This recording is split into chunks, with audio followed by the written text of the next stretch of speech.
Hi, everybody. Welcome. I'm really excited to be chatting with you guys today about brews and bosses, or is drinking in your job description. Ashley, Lily, and I are really excited to talk to you guys today about this really important topic that I think sometimes can go unaddressed when we're thinking of career development, and Ashley's office as well, right? So we think that this is a great merge of a really important topic with our offices. So my name is Vanessa. Again, I'm a career counselor in the Career Development Center, and I'll let Ashley introduce herself real quick as well. Thanks, Vanessa. I'm Ashley Lilly. I am the Assistant Director for the Office of Student Outreach and Support, as Vanessa mentioned. My primary role is overseeing alcohol and other drug education. Like Vanessa mentioned, this is a really important topic that maybe sometimes isn't necessarily addressed when you are a first year student and you do your alcohol EDU, or you're going through your different classes. And so we're excited to chat with you about it today. Okay, so I always like to just start off any time that I get to chat with students about NACE's career readiness competencies. So NACE is the National Association of Colleges and Employers, and what they do is they collect research on what employers are looking for when they go to hire recent graduates and college interns, really for those internships and entry level positions.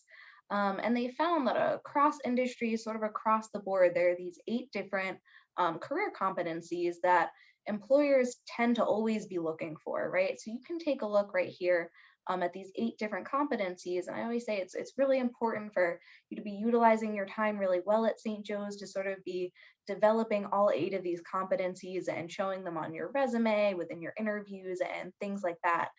So that by the time you're ready for that awesome internship, right, or when you're ready to enter the workforce, you possess all 8 of these competencies, right? So this presentation, I think, is most going to be touching on professionalism and critical thinking when, again, thinking about is drinking in your job description? Are we going to be facing any situations with drinking at work? But really keep in mind that when we're thinking about career readiness, right, all 8 of these different competencies are super important. So I just like to introduce that topic. But again, we're going to be talking today mostly about professionalism and critical thinking. Okay, so now we're just going to move on to some of the positives and pitfalls, right? So when we first start thinking about, okay, drinking at work, what are potentially some of the positives here, and then what might go wrong? What are some of the pitfalls? So Ashley, what do you think? What could be some of the positives of having a drink at a work-related setting? Yeah, so I think that there are some positives to being in casual or social or celebratory environments, if alcohol is something that you do choose to partake in. So oftentimes there are different company cultures, different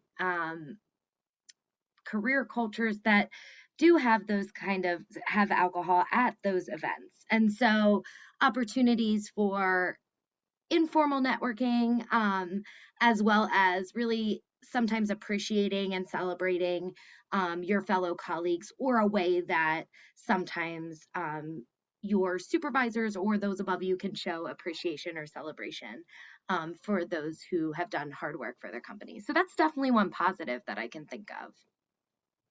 Yeah, I totally agree. I think sometimes social events in a work setting can be really fun and a great way to bond with your team. And sometimes alcohol is just involved in those kinds of settings, right? So I think that can definitely be a positive.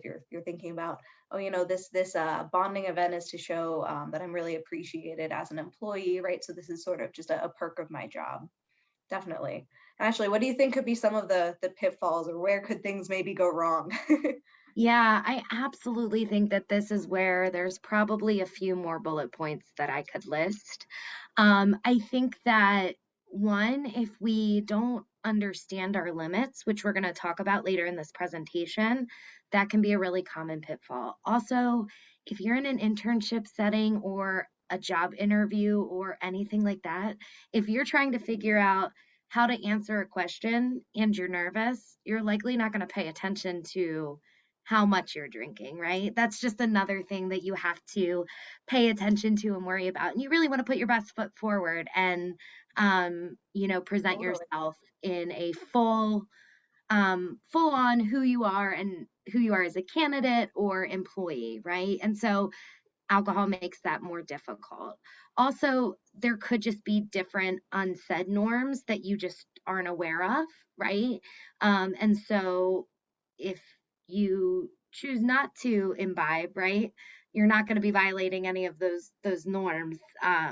But if you do imbibe and that's kind of not the thing that folks do, it can be a pitfall there. How about you, Vanessa? Can you think of any other ones? Yeah, totally. I think that you really shared it well. I think that especially in certain settings where you really just want to be in full control, right? A lot of times when you're in that professional setting, you're there to be making a good impression, right? Even if you're there for a social event, you're having fun, you still want to be putting your best foot forward, and a really kind of professional or level of professionalism, right? That you need to be focusing on. And if you're not in full control because there's alcohol involved, I think that that can definitely be a pitfall, right? So even in those social settings, you still want to be in full control. You still want to be kind of in that like professional mantra, right? You still want to sort of have that be a focus, and alcohol can definitely be a deterrent for that. So I think that that's definitely a pitfall or a potential one at least. Absolutely, absolutely. So now we're going to talk a little bit about kind of how do you do this, right? We're going to give you some tips and talk through how you can navigate these, as Vanessa and I both mentioned, challenging situations. And we invite you to think about your own concerns or things that you're thinking about or worried about. What could be those positives and what could be those pitfalls, and really know that for yourself. So the first tip that we want to give you is take your first cue from the company culture and the behavior of those around you. So if you have a person that you really admire at the company and you are out at an event where alcohol is present, are they drinking? Right? Follow their lead. Um, how much are they drinking? What are they ordering? And when they go to maybe those informal social events, like an after work happy hour at a local establishment, how long do those folks stay? Right?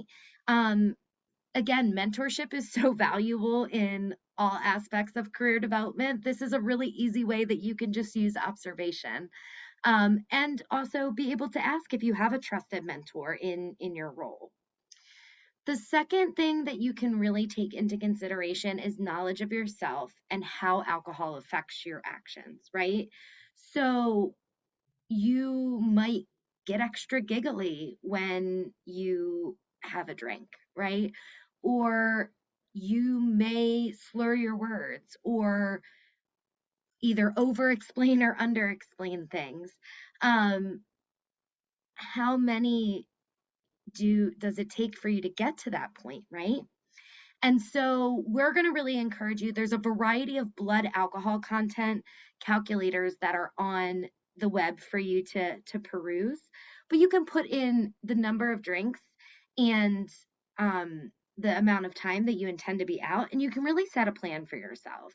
And we're going to talk about what's called the biphasic response, and you can do 0.05 to 0.06 and really figure out what's going to work best for you. We also want to encourage you to think of those informal settings or happy hours as the branch office, right? You are still a part of that company and still really representing yourself as a professional and representing who you're working for. So it's not like you're not at work anymore.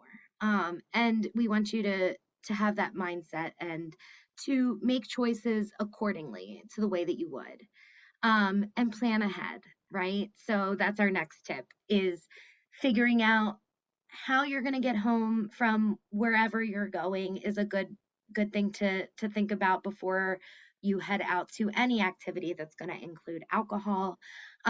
Eat a good lunch with some lean protein so that way your body doesn't absorb alcohol as quickly, and we never want to drink on an empty stomach, and plan how long you're going to stay. So just kind of make a really set structure for yourself, because that's going to help you handle that professional setting. um, and really know your boundaries, right? Um, you are likely to behave in a way that the people around you are behaving, right? And so you want to make sure that you set boundaries and you're really clear on your values and clear on how you are impacted by alcohol and how you want alcohol to play in your professional identity. Um, Pay as you go. So, really want to encourage you to pay for your own drinks. This can get really messy, and it's just easier for everybody when you open your own tab and you pay for your own, right? Um, you don't want to be running up a tab for someone else, or you don't want people buying you drinks and thinking about favoritism or things like that, right? This is when you pay for your own drinks, it's just very clear, right? And you're not having to navigate any of those other dynamics. Also, another tip is go to a place that has something else going on. Pool tables, trivia, all of the things, right? Um, if there are fun activities happening, then you can do those and you can focus your time on those. And if for some reason someone orders you another drink and you don't really want it, you can set it down a lot and be playing pool or things like that. Um, you can always choose not to drink at professional functions, right? As we talked about with those positive and pitfalls, it's already like nerve wracking and hard enough to concentrate on networking and, going to get your business cards or going to get your phone to share contact information. Um, and so if you're worried about kind of that culture, it feels like folks are going to feel weird if you're not drinking and they're drinking or whatever it is, you can always ask for a non alcoholic beverage in a smaller glass, right? A drink glass. And bartenders are very well trained in this and will be able to make you what looks like a cocktail, but is just a mocktail. There's nothing in it. Um, and so you can always just have that around for you. And if you do choose to drink, make sure you're drinking water in between.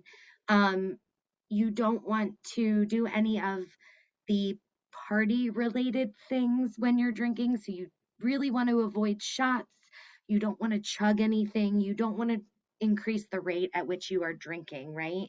Um, and you want to eat while you're drinking, right? So you want to make great connections. You want to possibly get set up for a promotion or a future full-time employment. Um, and you don't, you want to balance that out, right? And so those are kind of those tips just for thinking about alcohol consumption because it is tricky. And there's no 100% right answer.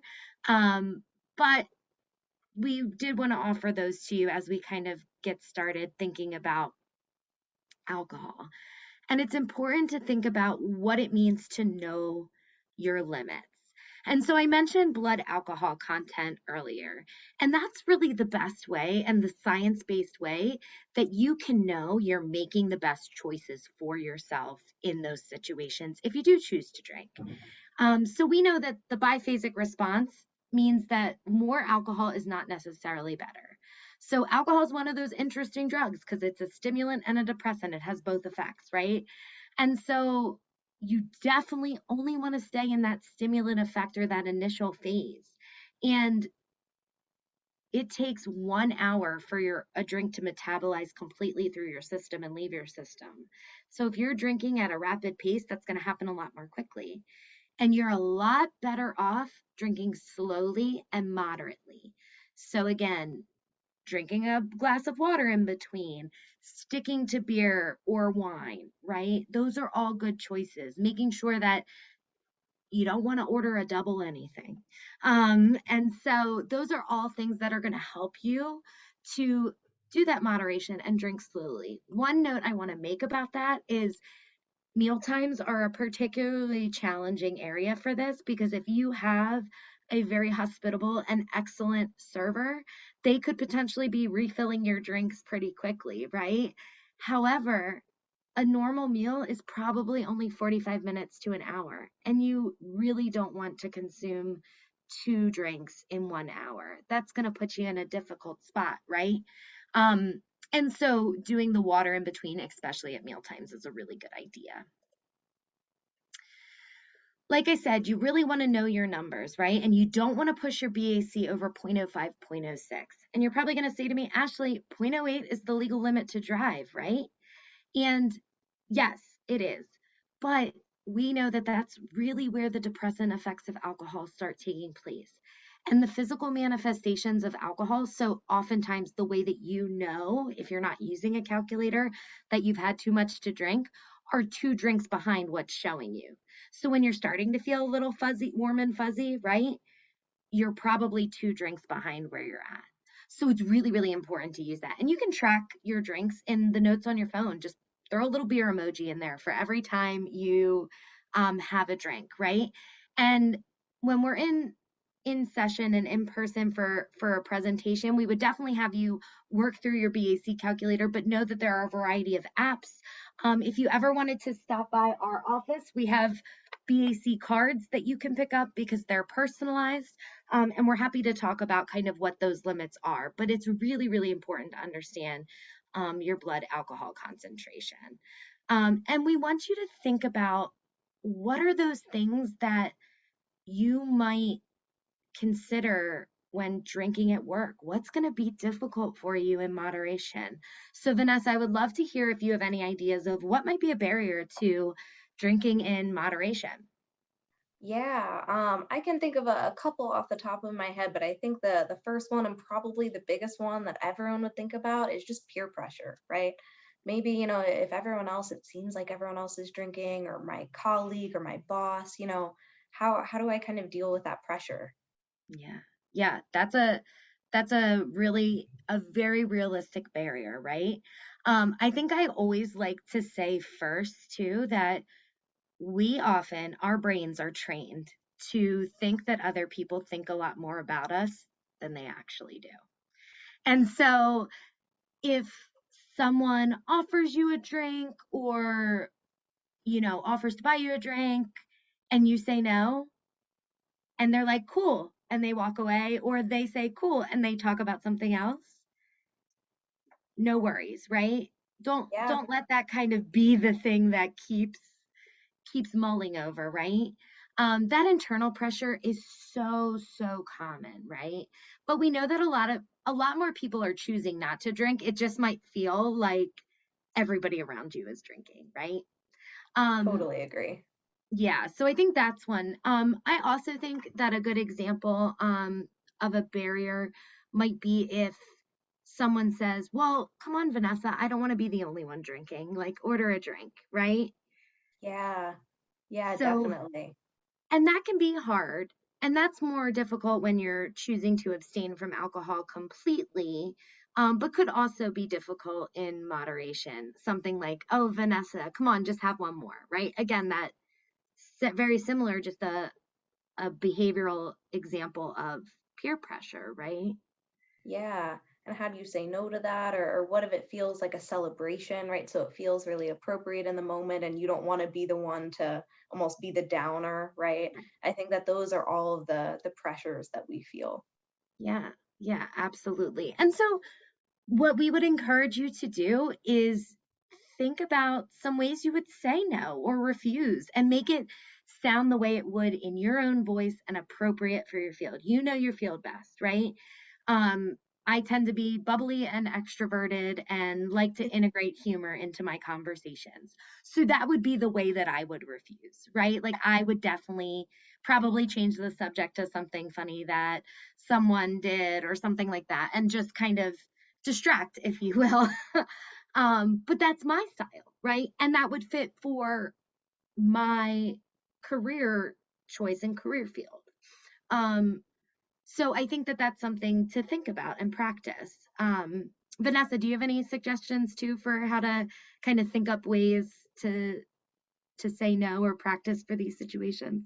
Yeah, totally. So I really like the idea of thinking, in your own voice, in your own words. What would I say? If you're practicing in the mirror, right? Or to your roommate if they'll listen, or to mom or dad if they'll listen, kind of anyone basically who is patient enough to listen to you as you sort of work through this. I think that it can be helpful to just say it out loud, right? Something that I like to think about. I know I'm not a morning person, right? So knowing myself and those around me know that. So if someone asks me, oh, come on, have a drink, I'll say, oh no, I have to be up super, super early tomorrow. And that'll probably get them to realize, oh yeah, Vanessa's not a morning person. She should not be having a drink right now, right? So just sort of knowing yourself and kind of practicing those statements, I think can be super, super helpful. I've heard other ones, right? Where it's like, oh, I've got to drive home, or I've got a really long drive ahead of me, right? Saying that you're gonna drive home, that's a perfectly good reason.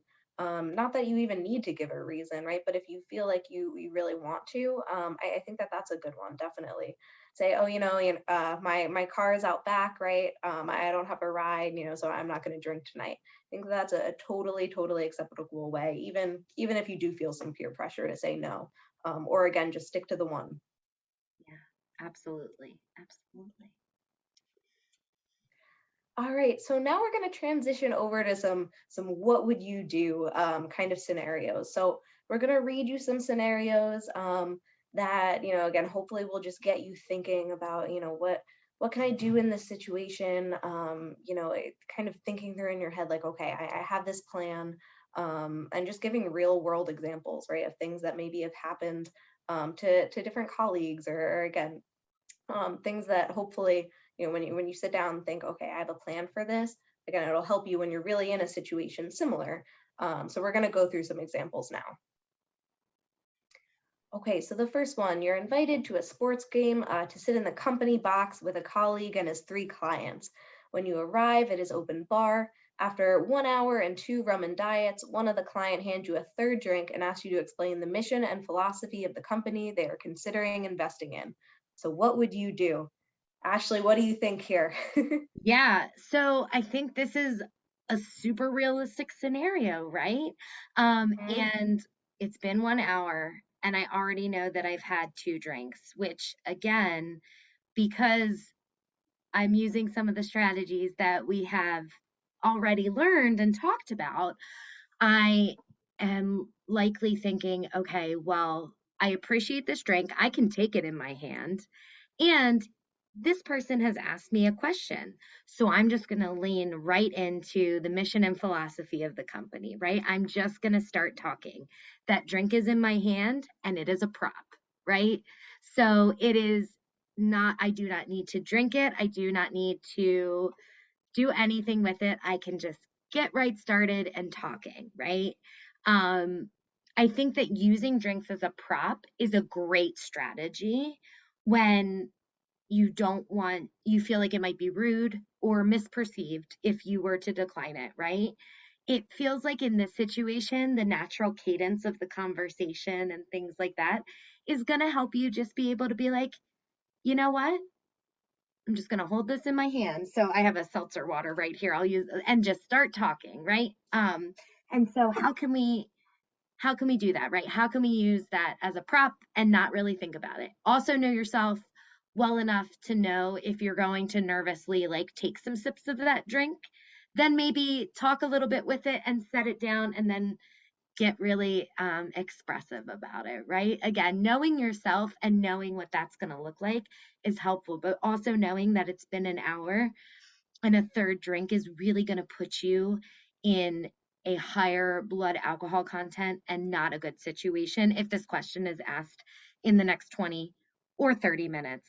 So, really knowing that you're not going to want to drink that drink. Whatever you have to do to not do it is going to be really helpful to you.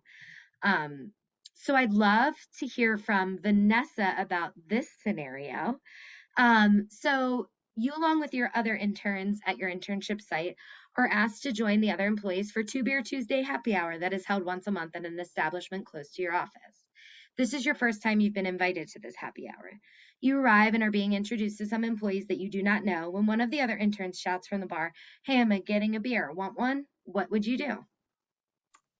Okay, so I definitely think that this is a really, really good scenario to be thinking about if you find yourself in an internship position. And again, right, this type of situation comes up. So I would say, first of all, right, if you're under the age of 21, what I would do, right, is say, no, I'm good, right? If you're under the age of 21, the worst thing that could possibly happen is, you losing your internship over something like this, right? So even if your friends are 21 or something like that, and you want to be hanging out with them, that's great, and you can hang out with them without drinking, right? There doesn't have to be alcohol involved there for you to be still having a good time, and still to be kind of enjoying yourself with your colleagues. And again, it's great that you got invited. You're probably really excited about that. But if you're under 21, do not engage, right? This is going to say, nah, fam, I'm going to grab a water or seltzer. You can definitely get a drink that maybe kind of looks like an alcoholic drink, right? Something like seltzer. It kind of, reflects like an alcoholic beverage and sort of looks like one, but same time, no one has to know that you're just drinking seltzer. So that's what I would say if you're under 21, right? And then Ashley, if you're over 21 or you just turned 21, what do you think? What would you do? Yeah, I think like we talked about earlier in the presentation, right? Know the kind of environment and treat this like it is an extension of the office, right? Yeah, And so if we're over 21 years of age and um, we want to have a beer, I think it's okay to have a beer, right? But we use all of those strategies that we talked about, right? So we make a plan. We know that we're going to have two beers and we know that we're going to wait some time and we're going to have whatever the appetizer special is, right? yep. Or that's a way we engage the people that we're out with, right? So maybe our fellow interns, like I'm like, hey, Vanessa, you want to split nachos with me? Mhm. So again, like folks really love food. And so that's a great I know I conversation. do. I know, right? I was like, now I want nachos. And so I think that there's a way that you can do that and still create that connection. And again, hopefully this establishment has something else for you to do, right? So play pool, I'm not sure if ping pong is really popular in bars, but play trivia, all those things. So that's definitely something I would suggest for sure. Yeah, and I would always say too, right? If you know that you got invited to this the day before, just look up the place, right? Google it really quick and so that like what are the beer specials or what are the drinks that I can order that maybe have like a lower alcohol content. And then yeah, what are the activities that, they have going on? What can I kind of make sure that I'm doing? And yeah, what are those appetizers that I can enjoy to make sure? And again, just having that plan is so important, right? So know how you're getting home, know how late you're going to stay, all those different types of things. And if you're going to have one beer per hour and then you're going to cap that at two beers and you're going to stay for 2 hours and then leave, like stick to that plan, and just have that in place. Absolutely. Absolutely. All right, so we've got one last scenario for you guys. So you're at an interview lunch for an important job that you really want with your potential boss and a potential colleague with whom you would work very closely. When the waitress comes to take the initial drink orders, your boss orders scotch on the rocks and your colleague orders vodka tonic. What do you do? Ashley, what do you think? Yeah, I think for me, I want to be as sharp as I can. And I'm gonna just order a water. Um, and I think that I would have likely practiced. So I'm hoping that I know that there's gonna be a meal at my interview, right? Like maybe I got the itinerary the day before and I know that I'm going to a lunch, right? And so I know that I'm just gonna, order a water or know and practice how that sounds, right? And whether they come to me first or they come to me last in like the rotation, I think that's what I would do. I think I would just stick with water. And again, because I know myself enough to know that humor is kind of how I connect and how I build rapport. I think I would make light of it, right? Want to stay hydrated, so I'm on the top of my game for this interview, right? I think that there's something very human in knowing that interviews, like everybody's been through it, right? Like your boss, your colleague, everything like that, right? And so um if you want to make a joke about it, you can, but if that's your vibe, right? But know yourself. And but I do think that in an interview setting, in any capacity, even if that boss or colleague were to say to me, it's really okay if you want to order a drink. I think that's where I would make that joke. And again, if they're trying to give me some insight into the culture, that's great. I can navigate that when I'm a full-time employee. But I don't want to navigate that as an interviewee. How about you, Vanessa? Any suggestions for this one? Yeah, totally. So that last thing you said, I think is just spot on, right? If they're trying to show you the company culture, that's great. And you have that chance, right, as an employee, to be experiencing that culture. But right now you're not an employee yet, right? So Mhm. you really do want to be on the top of your game. So I totally agree, right? When they came around to me, I would probably order like a lemonade, seltzer, soda, just so that I did order some sort of beverage, right? But just not an alcoholic one. And yeah, if they press me on it, or if they make a comment saying yes, you can definitely order a drink, that's when I would go with the, oh, it's been a long day, not tonight, or oh, I gotta be up early tomorrow, or no, I'm driving. But you guys really enjoy it.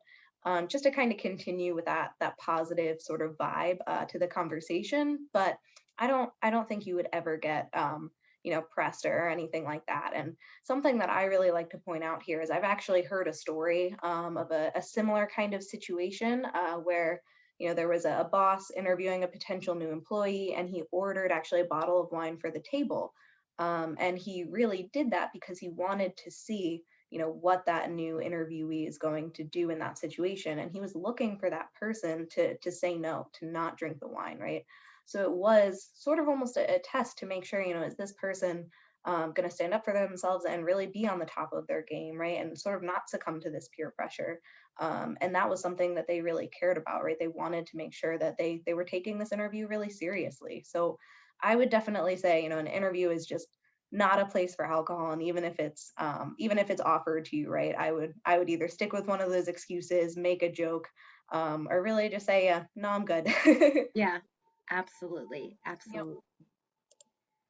So we just have some quick final reminders for you as we wrap up today. A common situation is to encounter alcohol at professional events. And so that's why we have this session, right? And there are both positive and negative outcomes. And that's based on how you navigate that opportunity or that event, right?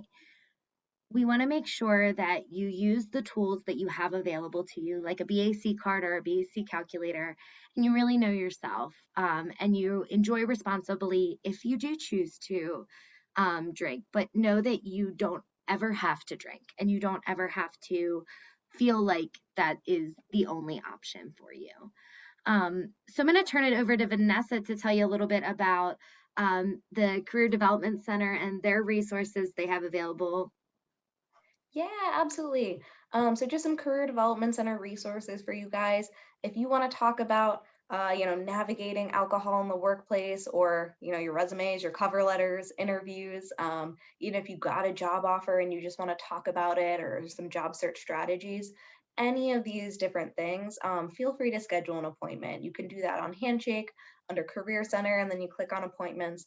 You can schedule time for whatever works best for you. Right now, we're doing both virtual and in-person appointments, so you can either stay and take your appointment, from the comfort of your own home, or come to and visit us on campus. So I just really recommend, scheduling an appointment for kind of the whole gamut of career-related things. Anything that's going on, you can definitely come talk to us about it.